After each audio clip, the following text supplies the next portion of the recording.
Most people can point to Italy on a map, but far fewer can explain how disparate city-states emerged as a unified nation that gave the world some of the world's greatest works of art, architecture, and law. Italy occupies the Apennine Peninsula in the center of the Mediterranean, bordering the Tyrrhenian, Adriatic, and Ionian seas.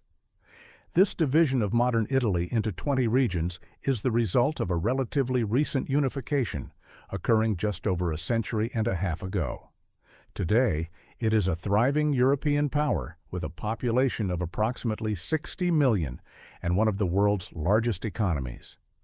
From the snow-capped Alps in the north to sunny Sicily in the south, ancient cities stretch, preserving the memory of the greatest civilizations of the past. Rome remains the political center, Milan the economic heart, and Florence the symbol of the Renaissance.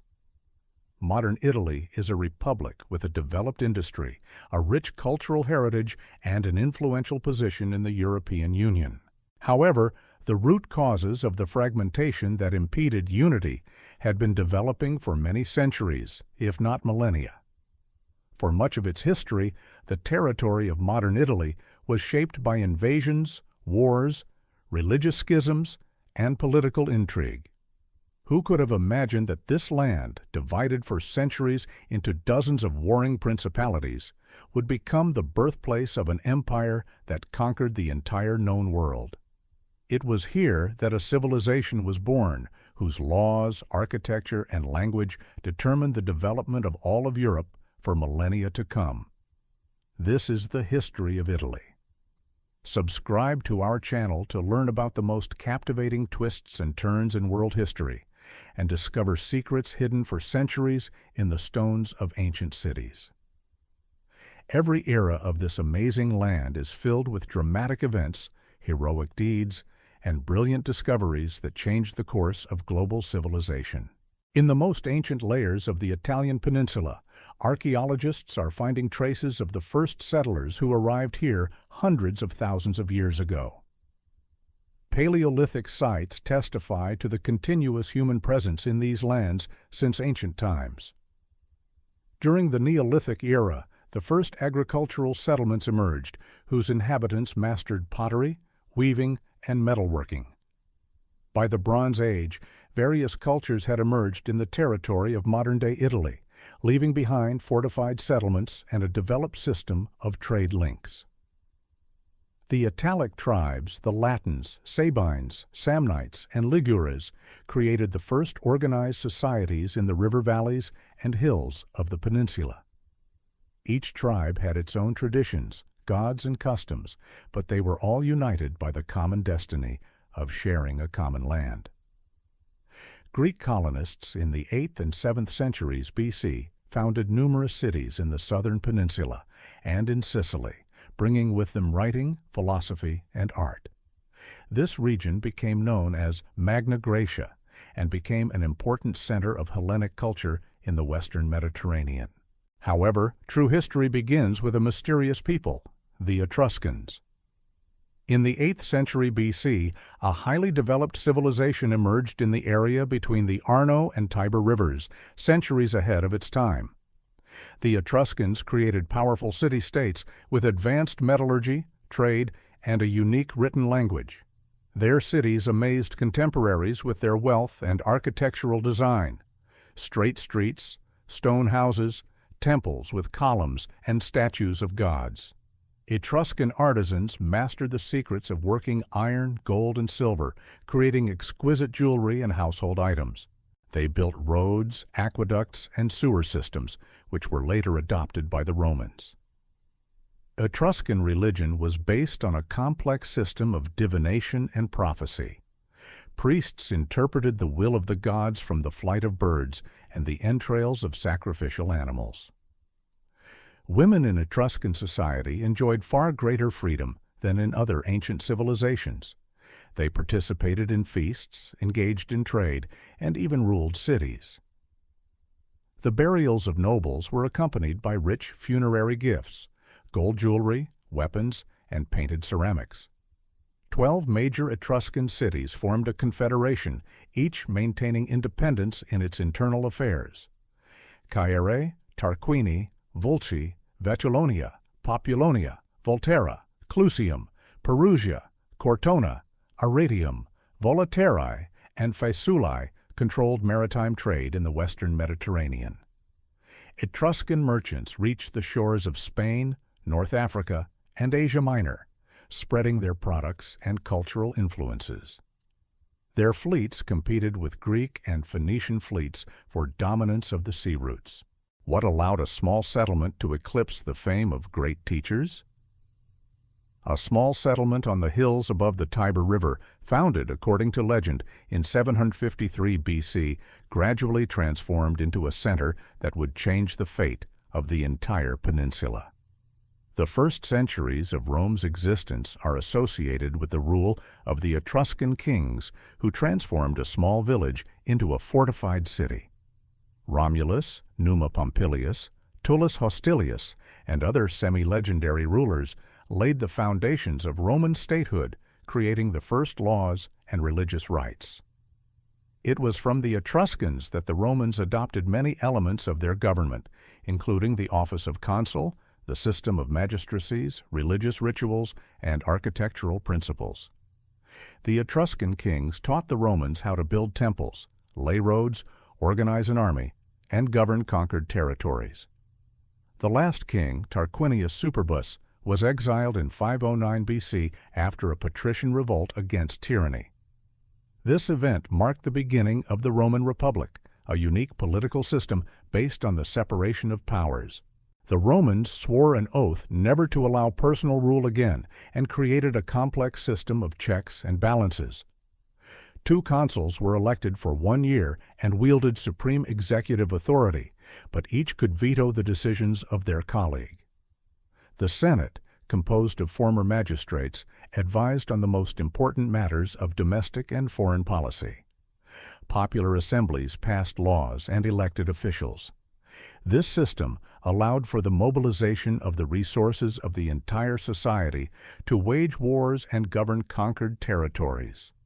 Over the next 5 centuries, Roman legions methodically subjugated the tribes and cities of the peninsula. Roman military tactics were based on iron discipline, professional training, and the flexible organization of the legions. Soldiers served for many years, received regular pay, and a share of the spoils of war. After their service, veterans received land grants in conquered territories, becoming a pillar of Roman power.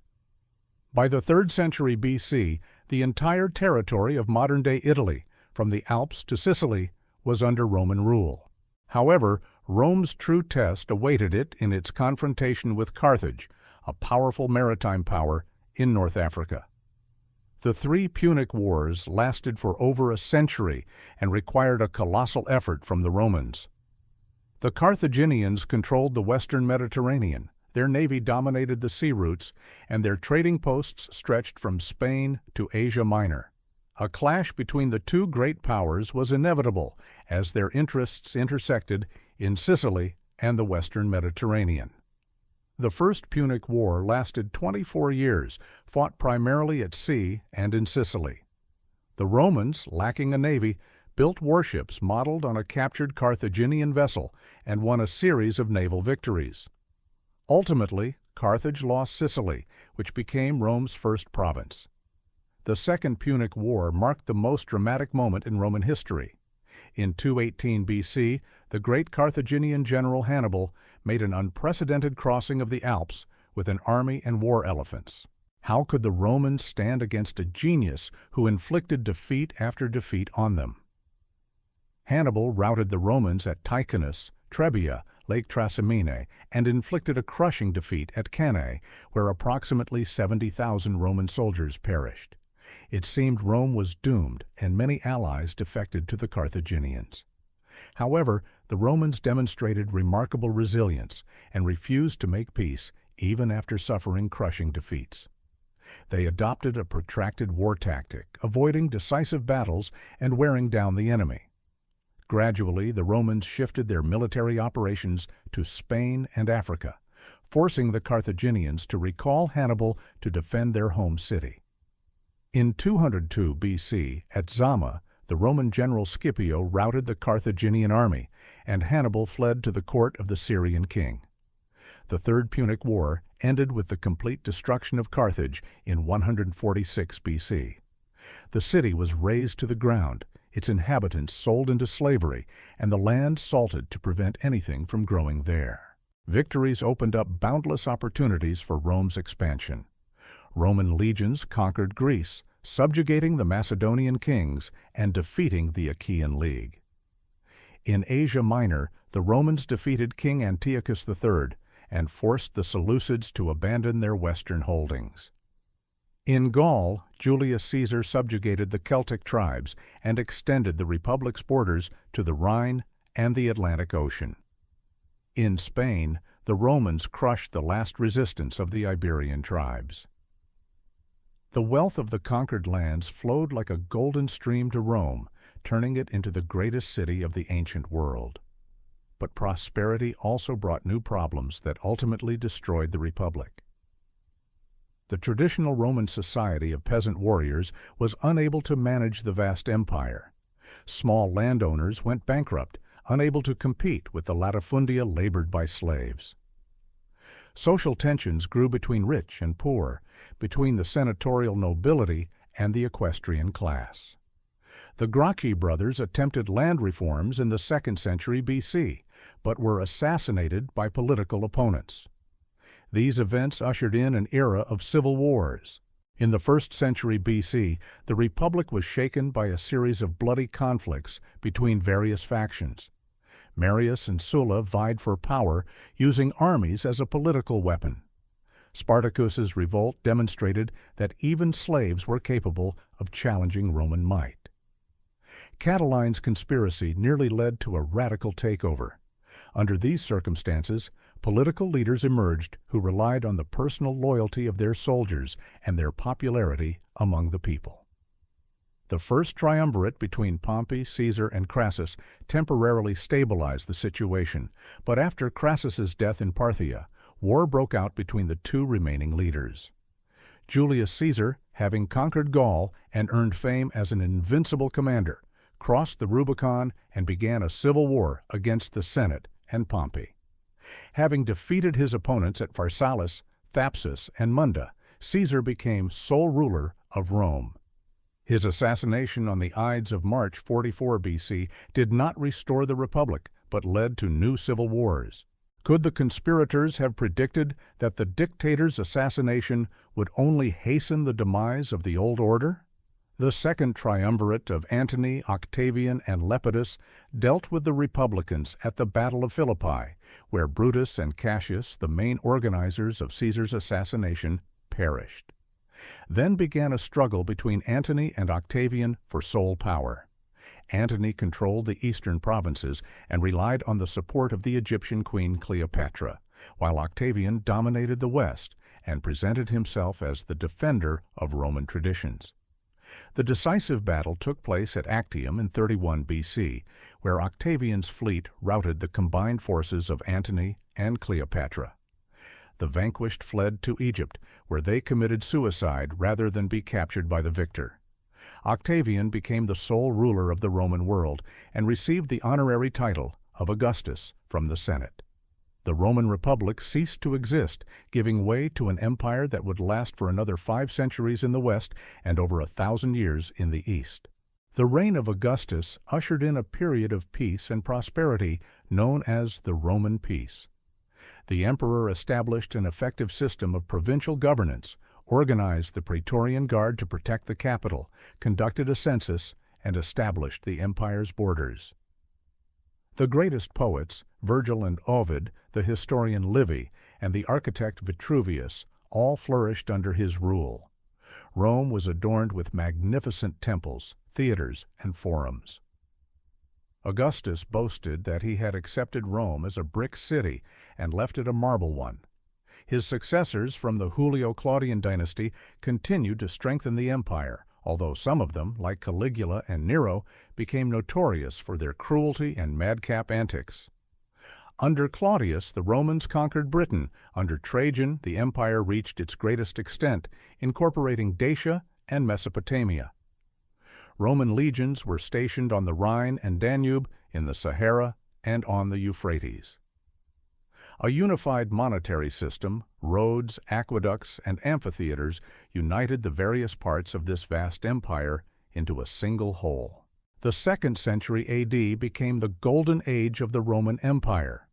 The philosopher-emperors Trajan, Hadrian, Antoninus Pius, and Marcus Aurelius ruled wisely and justly, caring for the welfare of their subjects.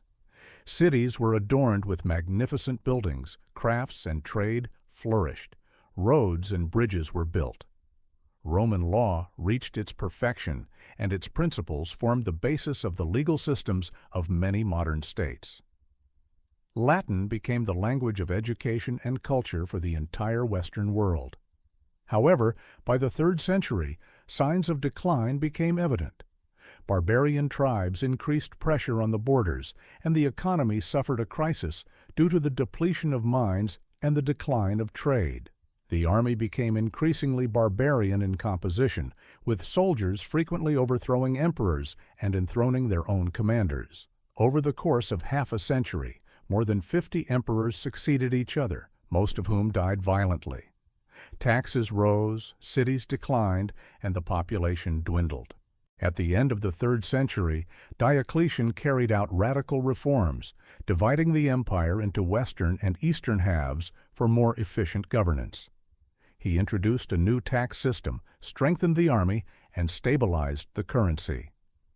Constantine the Great founded a new capital, Constantinople, and legalized Christianity, which by then had become widespread among the empire's population.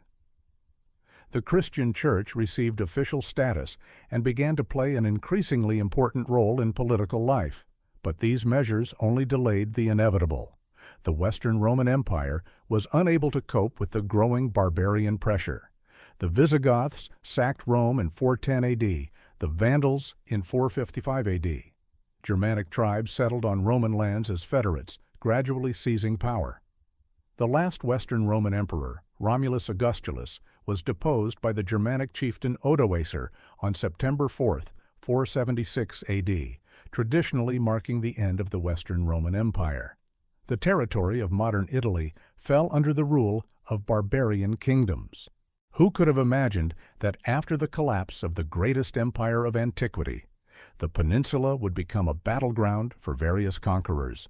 The Ostrogoths of Theodoric established their kingdom in Italy, but were expelled by the Byzantine forces of Emperor Justinian in the 6th century. The Byzantines restored the rule of the Eastern Roman Empire on the peninsula, but their dominance was short-lived. In 568, Italy was invaded by the Lombards, a Germanic tribe who established their kingdom in the northern and central parts of the peninsula. The Lombards brought new laws, customs, and language, but gradually assimilated Roman culture and adopted Christianity. Their kingdom lasted for over 200 years until it was conquered by the Frankish king Charlemagne in 774.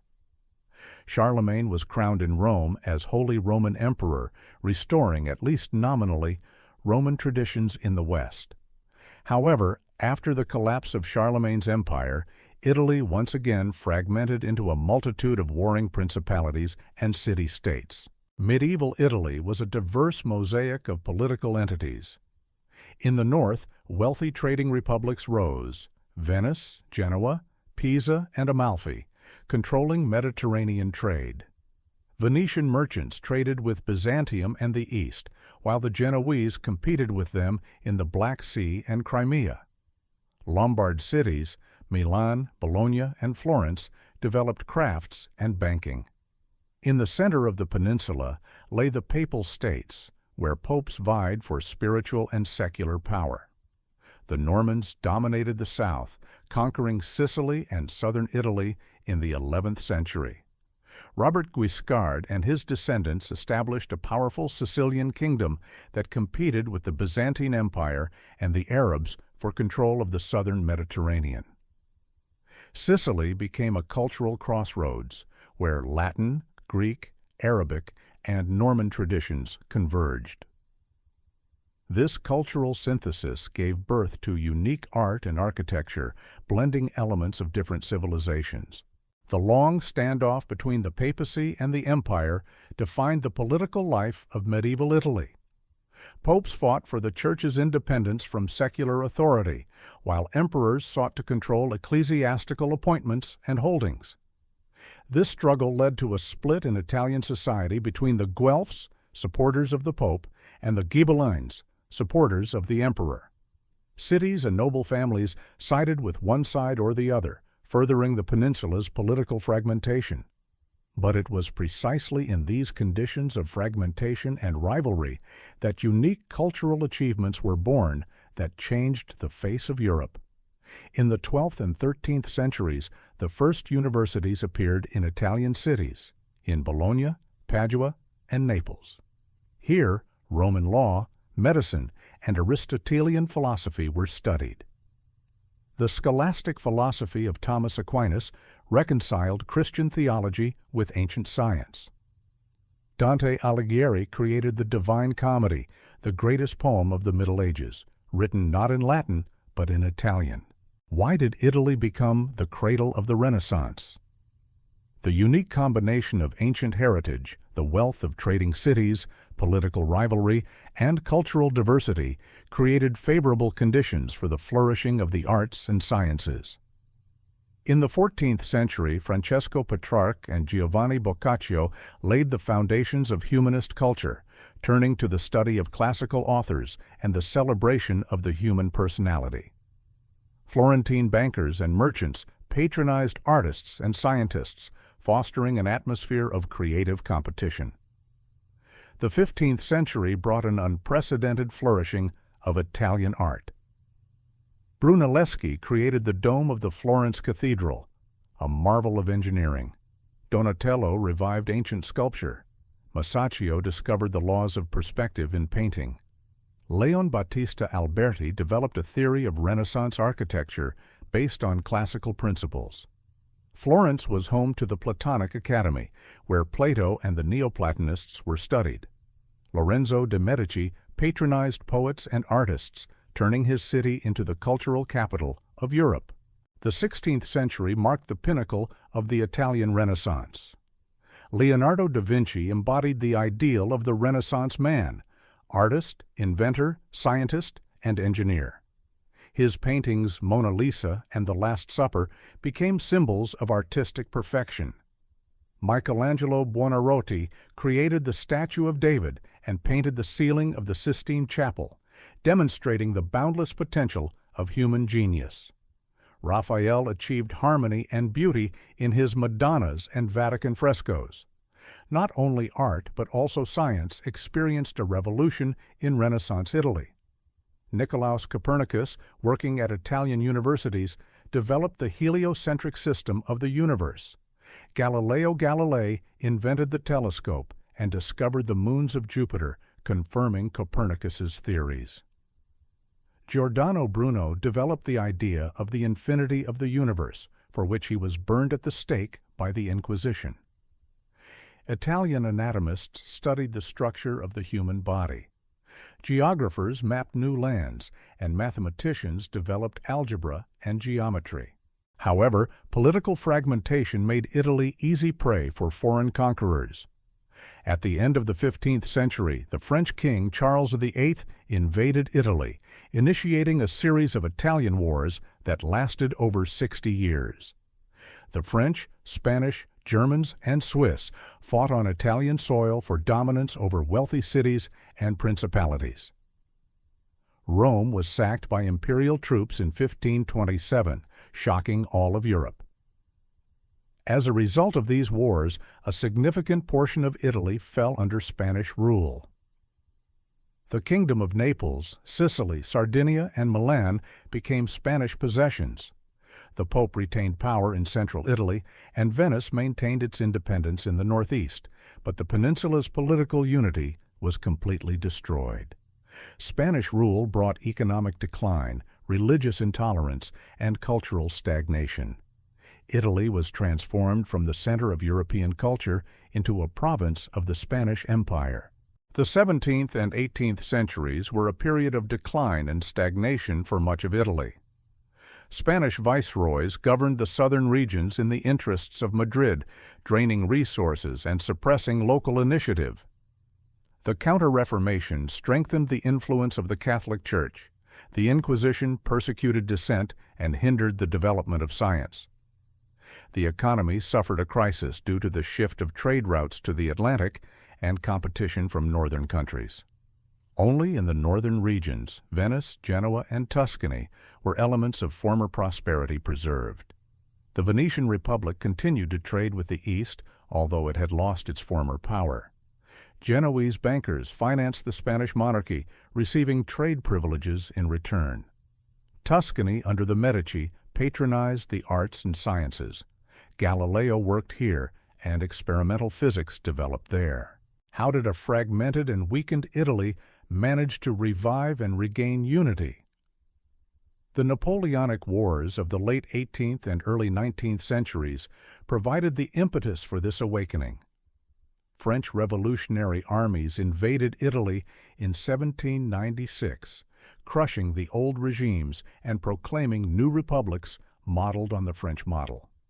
Napoleon created the Cisalpine, Ligurian, Roman, and Parthenopean republics, uniting a significant portion of the peninsula under his rule. French rule brought modern laws, an administrative system, and the abolition of feudal vestiges. Napoleon proclaimed himself King of Italy and attempted to create a unified Italian state. Although his power rested on foreign bayonets, many Italians saw this as an example of what a unified Italy could look like. Young men served in Napoleon's administration and army, gaining experience in modern governance and military affairs.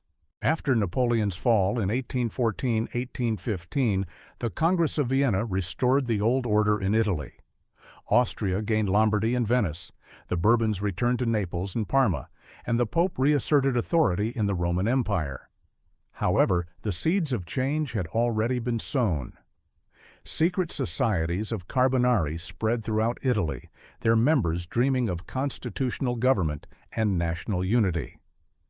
The Spanish Revolution of 1820 sparked uprisings in the Italian states. Carbonari rebelled in Naples and Piedmont, demanding constitutions and national independence. However, these uprisings were suppressed by Austrian troops, and their participants were subjected to repression. This failure demonstrated that isolated uprisings could not lead to success. A unified organization and a clear program of action were needed. Such a program was developed by Giuseppe Mazzini, a thinker and revolutionary who became the ideologist of Italian unification. In 1831, he founded the secret organization Young Italy, which aimed to create a unified Italian republic through a popular uprising. Mazzini called for the expulsion of foreigners, the overthrow of monarchies, and the establishment of democratic rule. His ideas inspired an entire generation of Italian patriots. The revolutions of 1848 swept across Europe and gave new impetus to the Italian liberation movement. Milan revolted against the Austrians, Venice proclaimed a republic, and Rome expelled the Pope and established a republican government. King Charles Albert of Sardinia declared war on Austria, hoping to unite northern Italy under his rule. It seemed the dream of a united Italy was close to being realized. However, these hopes were dashed as quickly as they had risen. Austrian troops under Field Marshal Radetzky routed the Sardinian army at Custoza and Novara. Charles Albert abdicated in favor of his son, Victor Emmanuel II. The Austrians reasserted their authority in Lombardy and Venice. French troops crushed the Roman Republic and returned the Pope to Rome. Giuseppe Garibaldi, who had defended the Republic, was forced into exile. The defeat of the 1848 revolution demonstrated that enthusiasm alone was insufficient to achieve national unity. Real political forces capable of confronting powerful adversaries were needed. Such a force emerged in the Kingdom of Piedmont-Sardinia, led by Count Camillo Cavour, an outstanding politician and diplomat. Cavour understood that Italy could not unite on its own. The support of a great power was necessary. Sardinia's participation in the Crimean War on the side of France and England allowed Cavour to establish himself on the European stage. In 1858, he concluded a secret agreement with Napoleon III at Ploieres, under which France pledged to assist Sardinia in the war against Austria. In exchange, France was to receive Savoy and Nice. This diplomatic masterpiece paved the way for decisive events. In 1859, the Second War of Italian Independence began. French and Sardinian forces won victories at Magenta and Solferino, liberating Lombardy from Austrian rule. However, Napoleon III, alarmed by the prospect of Sardinia's strengthening, concluded a separate peace with Austria at Villafranca. Cavour resigned in anger, but events had acquired a momentum of their own that could no longer be stopped. Revolts in central Italy led to the overthrow of local rulers and the annexation of Tuscany, Modena, Parma, and Romagna to the Kingdom of Sardinia. Plebiscites confirmed the population's desire to join the unified state. But the most dramatic episode of the Risorgimento was the Expedition of the Thousand under the command of Giuseppe Garibaldi. In May 1860, a detachment of volunteers in red shirts landed in Sicily and began the conquest of the Kingdom of Naples. Garibaldi, a folk hero, a romantic, and an idealist, embodied the spirit of Italian patriotism. His military exploits in South America earned him the reputation of an invincible commander. Sicilian peasants greeted the Garibaldians as liberators from the hated Bourbon rule. Victories at Calatafimi and Palermo opened the way to the mainland. Crossing the Strait of Messina, Garibaldi routed the Neapolitan army and entered the kingdom's capital. Garibaldi's successes alarmed Cavour, who feared the Republican would hand over the conquered lands to Mazzini rather than the King of Sardinia. Sardinian troops entered the Papal States and advanced south. The meeting between Victor Emmanuel II and Garibaldi at Teano became the symbolic scene of the transfer of southern Italy to the Savoy dynasty. Plebiscites in the southern provinces confirmed their desire to join the new state. On March 17, 1861, the Turin Parliament proclaimed the creation of the Kingdom of Italy under the rule of Victor Emmanuel II. Finally, the dream of generations of Italian patriots had come true. The peninsula was united under a single crown. However, the unification was incomplete. Venice remained under Austrian control, and Rome was protected by a French garrison. Furthermore, the new state faced the enormous challenges of integrating North and South. The differences between the northern and southern provinces were colossal. The North boasted a developed industry, an educated population, and a modern administration. The South remained agrarian with a high rate of illiteracy and archaic social relations. The extension of Piedmontese laws and customs throughout the territory provoked resistance, particularly in the South, where a rebellion known as banditry broke out. It took years of effort and significant military force to pacify the southern provinces. The Third War of Independence in 1866 allowed Italy to acquire Venice as a reward for its alliance with Prussia against Austria. Although Italian troops suffered defeats at Custoza and Lissa, the Prussian victory at Sadowa forced Austria to cede Venice. Finally, in 1870, after the outbreak of the Franco-Prussian War and the recall of the French garrison from Rome, Italian troops entered the Eternal City through a breach in the wall at Porta Pia. Rome became the capital of a unified Italy, but this created new problems. Pope Pius IX declared himself a prisoner of the Vatican and refused to recognize the legitimacy of the Italian state. The Roman question poisoned relations between church and state for decades. Many Catholics boycotted the political life of the new state, weakening democratic institutions and contributing to political instability. Economic problems also complicated life for the young state. The unification of markets disrupted traditional trade links, especially in the South. High taxes necessary to finance the state apparatus and the army placed a heavy burden on the peasantry. mass emigration to America became a kind of release valve for social tensions. Millions of Italians left their homeland in search of a better life. Nevertheless, despite all the difficulties, Italy gradually transformed into a modern European state. Industry developed, especially in the northern triangle of Milan, Turin, and Genoa. Railways were built, linking different parts of the country. A unified education system was created, contributing to the formation of a national consciousness.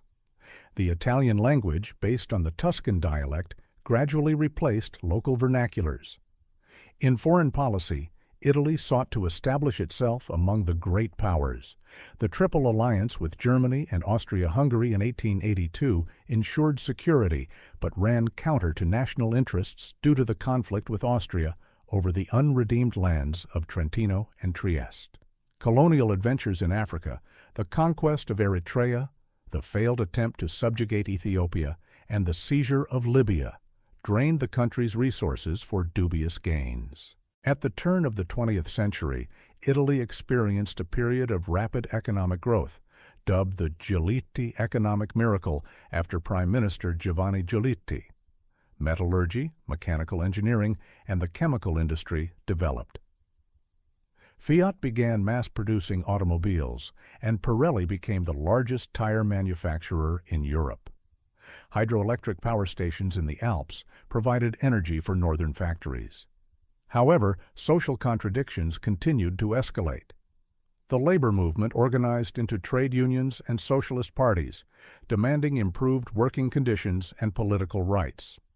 The general strikes of 1904 and 1907 demonstrated the strength of the proletariat. The Catholic movement also gained momentum after Pope Leo XIII's encyclical Rerum Novarum, which called for social justice. Catholic trade unions and political organizations emerged. The First World War proved a fateful test for liberal Italy. The country entered the war in 1915 on the side of the Entente, hoping to seize the unredeemed lands and become a great power. However, the war turned into a disaster, hundreds of thousands of casualties, economic devastation, and social upheaval.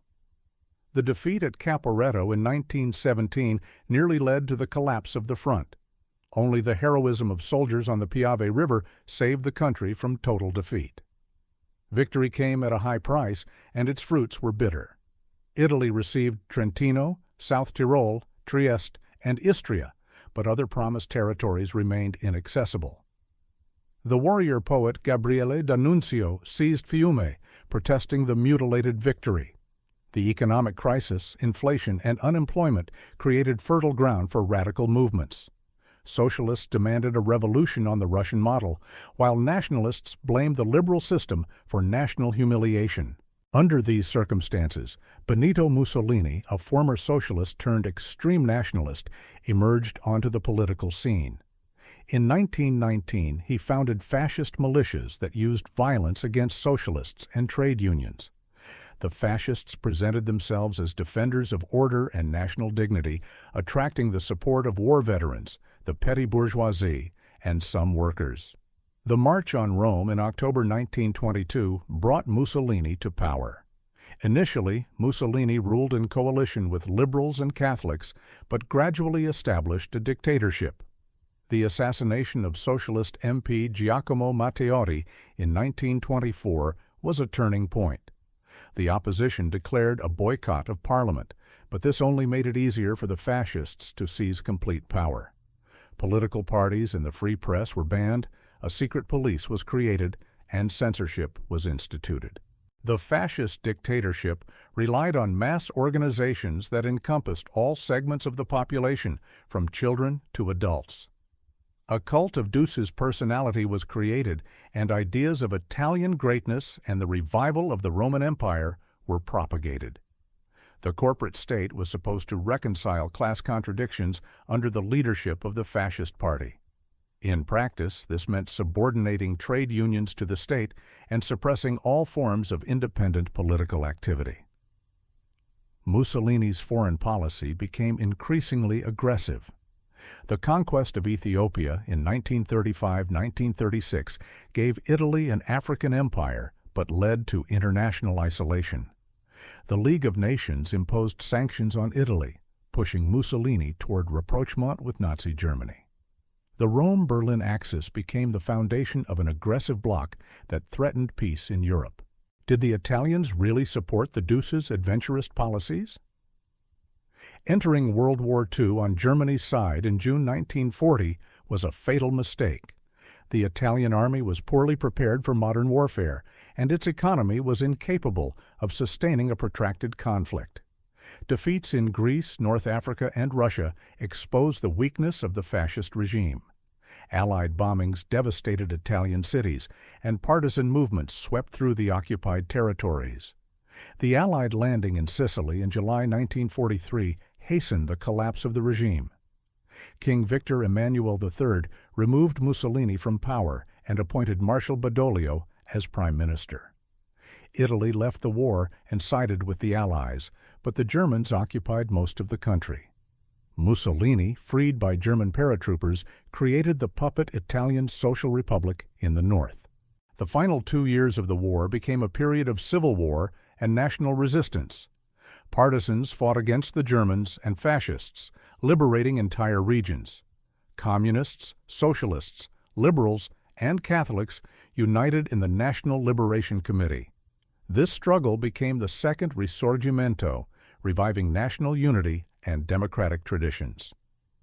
The liberation of Rome in June 1944 and the final victory in April 1945 opened a new page in Italian history. A referendum on June 2, 1946, ended the monarchy and proclaimed a republic. The Constituent Assembly adopted a new constitution guaranteeing democratic rights and social justice. Italy became a parliamentary republic with a multi-party system. The Christian Democrats, led by Alcide de Gasperi, became the leading political force, ensuring stability and economic recovery. The 1950s and 1960s brought the economic miracle, a period of rapid growth that transformed Italy from an agrarian nation into one of the world's leading industrial powers. Fiat, Olivetti, Enel, and Eni became the largest European corporations. Mass internal migration from south to north transformed the social structure of society. Television and popular culture contributed to the formation of a unified national consciousness. Italy became a founding member of the European Community and NATO and participated in all major international organizations. The country served as a bridge between East and West, maintaining relations with socialist countries. The Italian road to socialism of the Communist Party, led by Palmiro Togliatti and Enrico Berlinguer, gained international recognition as an alternative to the Soviet model. The 1970s became the years of lead due to political terrorism by left-wing and right-wing extremists. The Red Brigades and neo-fascist groups committed assassinations and bombings, threatening democratic institutions. The kidnapping and murder of Christian Democratic leader Aldo Moro in 1978 marked the culmination of this period. However, Italian society showed resilience, and terrorism was defeated through the combined efforts of all democratic forces. The 1980s and 1990s brought new challenges. The clean hands corruption scandals devastated the post-war political system. Traditional parties, the Christian Democrats and Socialists, disappeared from the political scene. They were replaced by new forces: media magnate Silvio Berlusconi, the separatist Northern League, and center-left coalitions. Political instability became a chronic problem. Over 50 years, more than 60 governments changed. Nevertheless, Italy successfully integrated into European structures. The country became a founding member of the Eurozone, despite its enormous public debt. Italian goods, from automobiles to fashion, conquered global markets. Made in Italy became a symbol of quality and style. Small and medium-sized enterprises, particularly in the northern regions, demonstrated remarkable resilience and adaptability to changing conditions. The 21st century brought new challenges. The global financial crisis of 2008 hit the Italian economy hard. The Eurozone debt crisis threatened the country's membership in the single currency. The migrant crisis turned Italy into a major gateway for refugees from Africa and the Middle East. Populist movements such as Five Star and the League gained widespread support, expressing dissatisfaction with traditional policies. The COVID-19 pandemic has been a severe test for the country. Italy was one of the first in Europe to face the epidemic, which hit northern regions particularly hard. Lockdowns paralyzed the economy, and the healthcare system was stretched to its limits. However, the country demonstrated solidarity and discipline, which allowed it to overcome the crisis. The European Recovery Plan gave Italy the opportunity to modernize its economy and infrastructure. Today, Italy remains one of the world's leading countries, despite all its problems and contradictions. Its cultural heritage, from the Colosseum to Leonardo's The Last Supper, attracts millions of tourists from around the world. Italian cuisine, fashion, and design set global cultural trends. The scientific achievements of Italian scientists, from particle physics to medicine, make a significant contribution to global science. The path from disparate city-states to a unified nation was long and arduous. The Etruscans and Romans laid the foundations of civilization. Medieval communes established traditions of self-government, and the Renaissance gave the world a new understanding of man and nature. The Risorgimento united the country, but it took decades to overcome regional differences. Fascism and war nearly destroyed it with such hardship. The unity achieved was not achieved at home, but the Democratic Republic revived the best traditions of Italian history. Regional differences still influence the country's politics and economy. The wealthy industrial north, with its business hubs of Milan and Turin, contrasts with the rural south, where unemployment and underdevelopment persist. Sicily and Calabria are struggling with the influence of mafia clans, despite the heroic efforts of magistrates and police. Veneto and Lombardy are demanding greater autonomy, believing that the central government spends their taxes inefficiently. Nevertheless, national unity remains an indisputable fact. The Italian language has finally displaced dialects from official use, although regional speech variations persist. A unified education system instills citizens with shared values and traditions. The national football team unites all Italians, regardless of political views or regional affiliation. Victories at the World Cup and European Championships become celebrations of national unity. Contemporary challenges require new responses from Italian society. An aging population and low birth rates threaten the social system and economic growth. The need to integrate migrants from Africa and Asia creates social tensions, but also offers opportunities for cultural enrichment. Environmental problems, from pollution in the Po Valley to coastal erosion, demand urgent action to protect the environment. The digital revolution is changing the nature of the economy and social relations. Traditional industries, metallurgy, chemicals, textiles, are giving way to high technology and the service sector. Startups in information technology, biotechnology, and renewable energy are shaping the future of the Italian economy. Smart cities, electric vehicles, and artificial intelligence are becoming a reality of everyday life. Italy plays a vital role in addressing today's global challenges. As a member of the European Union and the G7, the country participates in developing international policies on climate, trade, and security. Italian peacekeepers serve in conflict zones from Afghanistan to Lebanon. Humanitarian aid to victims of natural disasters and conflicts reflects the Italian people's solidarity with those suffering. Cultural diplomacy remains one of the main instruments of Italian influence worldwide. Italian cultural institutes in dozens of countries promote the language, art, and literature. Italian universities attract students from all over the world, especially for the study of art history, architecture, and design. The Venice Biennale, Milan Fashion Week, and the Venice Film Festival set the tone for a global culture. Religious heritage continues to play a vital role in the life of Italian society. The Vatican, as the spiritual center of the Catholic world, attracts millions of pilgrims and tourists. The Pope remains a moral authority not only for believers, but also for many non-religious people. The Church's social teaching influences political debates on family, bioethics, and social justice. However, the secularization of society is also gaining momentum.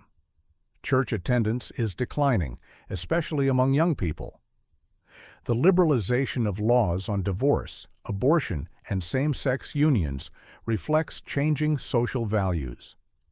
Immigration is bringing new religions, Islam, Buddhism, Hinduism, creating a multi-religious society.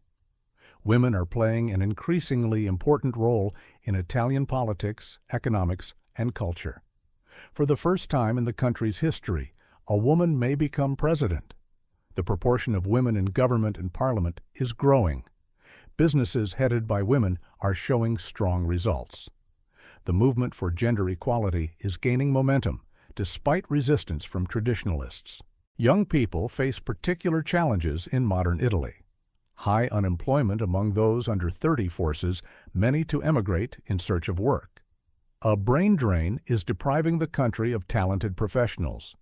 However, young Italians are also demonstrating creativity and entrepreneurial spirit, launching innovative projects in a variety of fields. Climate change is particularly noticeable in Italy, with its long coastline and mountainous regions. Rising sea levels threaten Venice and other coastal cities. Extreme weather events, floods, droughts, and wildfires are becoming increasingly frequent. The transition to renewable energy and sustainable development is becoming a national priority. Gastronomic culture remains one of Italy's most important symbols. The Mediterranean diet is recognized by UNESCO as an intangible heritage of humanity.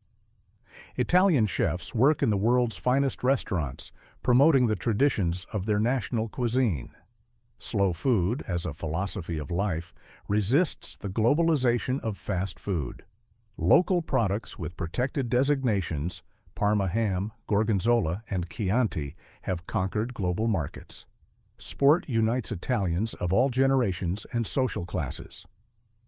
Football remains a national passion, with Serie A considered one of the world's strongest championships. Formula One, with its legendary Ferrari team, embodies the Italian love of speed and beautiful cars. Cycling, with the prestigious Giro d'Italia stage race, showcases the beauty of the Italian landscape.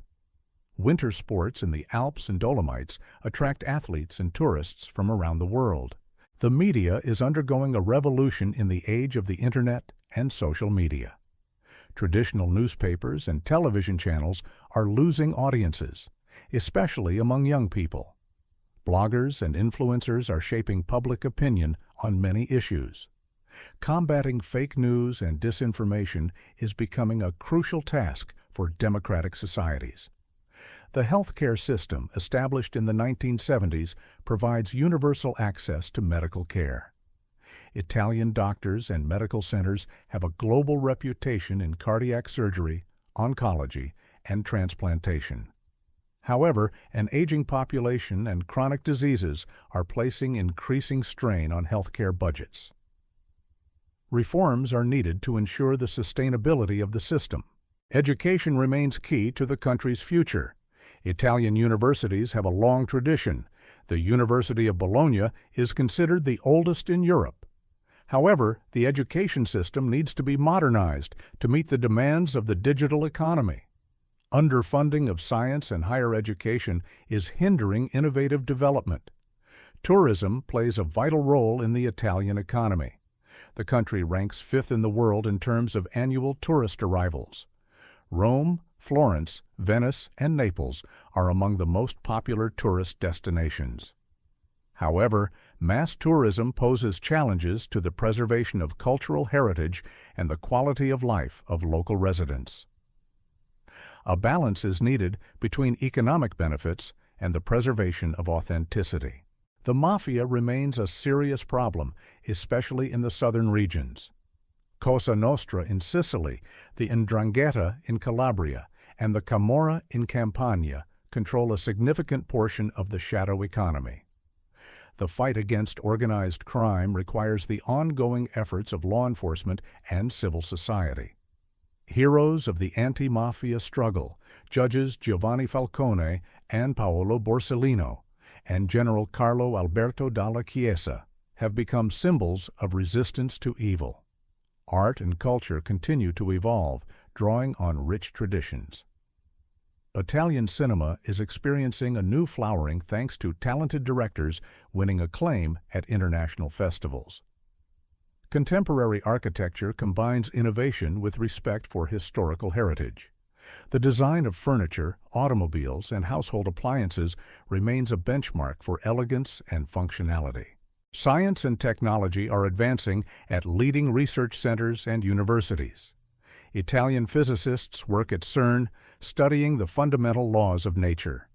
The space program collaborates with the European Space Agency. Medical research contributes to the fight against cancer, neurodegenerative, and genetic diseases. Information technology is developing in technology parks in Milan, Turin, and Rome. Regional diversity remains Italy's richness. Each region has its own traditions, dialect, cuisine, and festivals.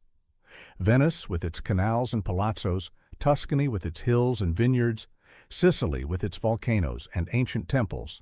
Each land is unique. This diversity within unity makes Italy unique among European nations. The political system continues to evolve in search of stability and effectiveness. Electoral reforms aim to strengthen executive power and reduce political fragmentation. European integration is influencing national politics, limiting sovereignty in exchange for economic benefits. Populism is challenging traditional parties, demanding new responses to citizens' demands. Social solidarity is evident in a well-developed system of non-profit organizations. Volunteering, charity, and social entrepreneurship help address issues of poverty, disability, and social exclusion. The cooperative movement has deep roots and plays a vital role in the economy, particularly in agriculture and retail. Italy today is a country of contrasts and contradictions, where antiquity coexists with modernity, where regional traditions coexist with global trends. There are serious problems: economic instability, political crises, social inequality, environmental threats. But there is also enormous potential, talented people, a rich cultural heritage, a developed industry, and a favorable geographical location. History has taught Italians to survive in the most difficult conditions, find compromises between opposing forces, and create beauty even amid chaos.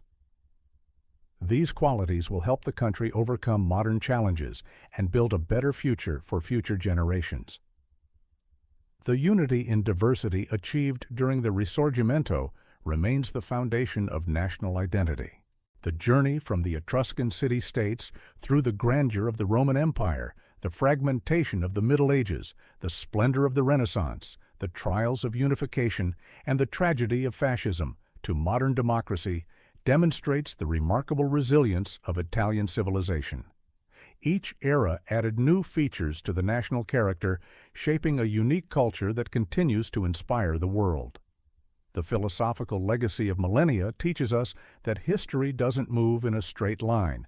It has ups and downs, victories and defeats, moments of glory and periods of oblivion. But the most important thing is the ability of a people to preserve its identity, learn from the past, and build a future based on its best traditions. Italy has demonstrated this ability throughout its long history. Today's Italians are the heirs of their great ancestors, the builders of the Pantheon and the creators of the Divine Comedy, the architects of St. Peter's Basilica, and the directors of neorealism. They are responsible for preserving this legacy and passing it on to future generations. In this sense, history is not over. It continues every day in the decisions and actions of millions of people. Italy will remain a country where the past lives in the present, where every stone preserves the memory of centuries, where beauty is not a luxury, but a necessity of life. This is a lesson for all humanity. Civilization is not only technological progress, but above all, culture, art, and the ability to create beauty and sublimity. Leave comments about which eras of Italian history you found most interesting. Subscribe to the channel, and like it to learn even more amazing stories about great civilizations of the past and present.